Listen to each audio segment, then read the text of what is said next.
Setelah melewati proses yang cukup panjang, Tuhan memampukan Pak Budi dan keluarga untuk sampai di Kupang. Pertolongan Tuhan seakan tidak ada habisnya untuk keluarga ini, sehingga membuktikan bahwa Tuhan selalu menuntun hamba-Nya untuk menjalankan panggilan yang Ia telah tetapkan. Sesampainya di Atambua, dengan bantuan sebuah gereja Katolik, Pak Budi dan keluarga menuju ke pengungsian. Di sana mereka membagi-bagikan bantuan kepada para korban pengungsian. Yang kita rencanakan pada mulanya 500 kg, ternyata sudah menjadi 40 ton lebih.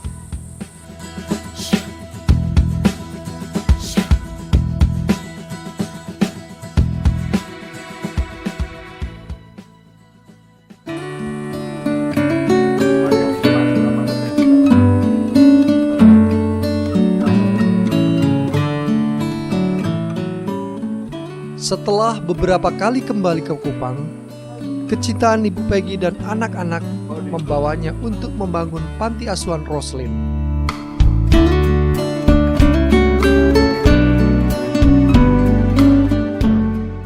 Menurut saya sendiri nih, saya pribadi nih, mata saya sudah melihat, sehingga saya harus berbuat sesuatu. Saya punya keputusan saya akan kembali, dan yang terakhir saya kembali itu kalau nggak salah keempat kali atau 5 kali ya. 5 kalinya itu saya memutuskan untuk ambil anak bayi 4 orang ya. 4 orang. Yang mana kondisinya 3 bulan, beratnya cuma 3,7 kilo. 3 bulan ya. Nah, bayi itu betul-betul bergeraknya cuma kepala, mata, lemah sekali. Dan saya bilang, saya bawa ke dokter. Saya bukan bilang saya mau ngerawat, saya mau bawa ke dokter aja. Nah, pas saya sampai ke dokternya bilang, "Bu, anak siapa?" Wah, ada ceritanya panjang, Dok, tapi gimana nih, Dok, bisa nggak dibantu? Dokter bilang, kalau Ibu bantu cuman beliin obat, terus Ibu kembaliin lagi ya kejadiannya seperti ini terus, Bu, nggak ada jalan keluar gitu. Jalan keluarnya cuma sampai sini aja. Terus saya bilang lagi ke suami saya, wah gimana nih? Katanya kalau kita cuma ngobatin terus balik lagi terjadi seperti itu lagi, nggak mungkin sembuh, nggak tuntas persoalannya. Akhirnya saya bilang, gimana kalau kita bikin panti asuhan aja? Suami saya bilang, waduh, panti asuhan kamu di situ, saya di sini, loh gimana nih, nggak bisa dong kayak gitu. Tapi ayo kita bawa dalam doa, saya bilang. Gimana nih kalau kita bawa dalam doa, kejadiannya seperti apa? Yang mana juga banyak anak-anak tim-tim yang susah. Ya, jadi akhirnya saya beranikan diri untuk mendirikan sebuah panti. Bapak Abraham mempunyai banyak sekali anak-anak. Aku anaknya dan kau juga. Mari puji Tuhan, tangan kanan, tangan kiri, kaki kanan, kaki kiri. Tengok atas, tengok bawah, putar-putar lalu duduk.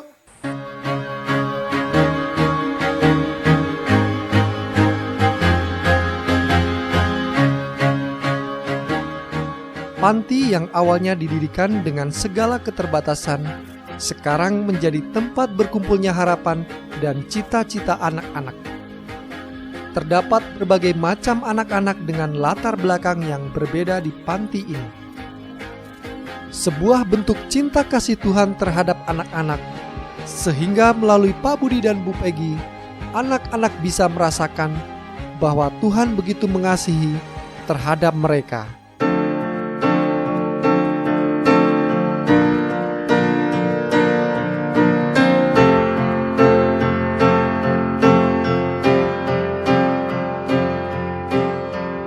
Seperti anak-anak yang ada ini Priti anak yang pertama, yang waktu kita buka panti, dia salah satunya yang saya bilang anak umur 3 bulan beratnya cuman 2 kilo lebih, tidak sampai 3 kilo ya ini Priti. Priti ini kita ambil, terus sampai sekarang ya Priti masih di sini. Priti ini diambil masuk panti karena ibu meninggal waktu melahirkan.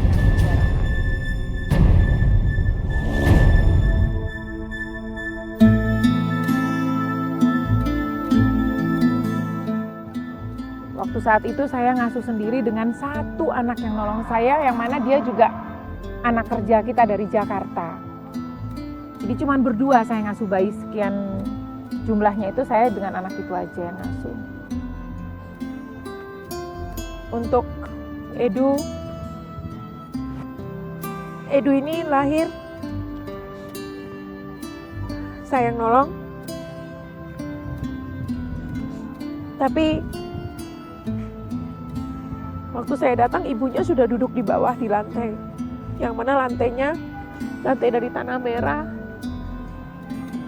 dan di situ ada saudaranya Edu yang duduk di sebelah. Waktu saya datang, sebetulnya saya udah bisa cepet datang, tapi keadaan mereka rumahnya susah datengin karena lumpur. Saya sendiri datangnya susah, dan bidan yang akan ke sana juga belum tentu mau.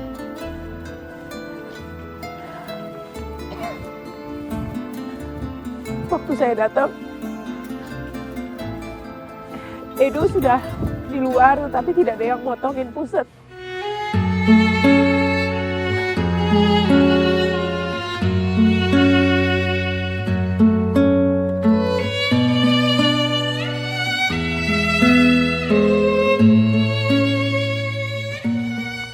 Edu udah di luar tapi tidak ada yang motongin pusat, jadi saya bingung mau potong pakai apa. Kebetulan di situ ada karet gelang, saya ikat di sebelah yang satu dan ikat di sebelah yang satu, dan kita potong pakai pisau dapur saja. Tapi Edu udah penuh dengan tanah, dan Edu kecil sekali. Saya bawa, dan sampai sekarang saya tidak bisa lupa cerita itu. Mejen ini datang ke kita dengan kondisi yang sebetulnya untuk anak-anak yang dengan umurnya Mejen, kayaknya Mejen benar-benar kurang gizi dan keadaannya penuh dengan luka yang memenuhi seluruh kepala, kaki. Ini bekas-bekas lukanya itu masih ada sampai sekarang. Dan waktu dibawanya itu bilang ibunya mau kuliah lagi. Sementara saya sebetulnya tidak terlalu mementingkan keadaan orang tua. Yang saya lihat itu anaknya. Jadi orang tuanya mau kenapa, atau anak ini ada di dunia kenapa, saya nggak terlalu memusingkan itu. Tapi saya pikir sekarang anaknya, karena niat kita datang ke sini ada membantu anak-anak ini. Bukan orang tua atau ceritanya anak ini adanya kenapa, bagaimana, tidak. Saya cuma mementingkan saya bisa selamatkan anak-anak ini. Pelan-pelan kita mulai mengobati semua lukanya yang ada pada kepala dan badannya ini. Pertama kita udah putus asa karena semua obat udah kita coba, udah bawa ke dokter. Tapi Mejen tidak pernah bisa sembuh.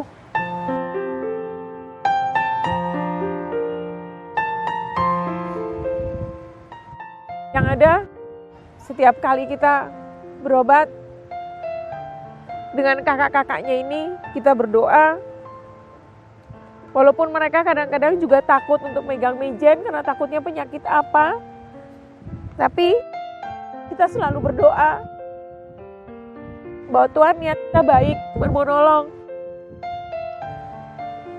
Kalau memang dia betul anak Tuhan, atau betul dia disayang Tuhan, tolong sembuhkan dia, Tuhan. Setiap kali kita berdoa seperti itu, dan memberikan obat-obat yang kita rasa bisa menyembuhkan dia, ternyata Mejen bisa sembuh. Karena Mejen anak Tuhan. Sekarang bisa lihat sendiri bahwa Mejen sudah sembuh. Dan Mejen juga tadinya nggak bisa duduk.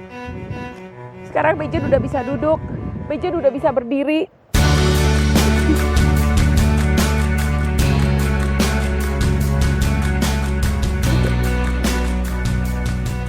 Tadinya Mejen tidak bisa apa-apa, tapi sekarang Mejen bisa berdiri, bisa duduk, bisa ngangkat kepalanya. Tadinya kepalanya itu tidak bisa diangkat waktu dia penuh dengan luka. Cuman ngesot-ngesot aja di lantai.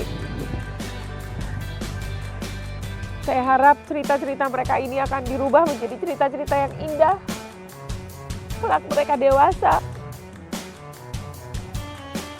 Karena itulah harapan saya dan mereka. Supaya mereka bisa berhasil. Dan menggapai cita-cita mereka kemudian.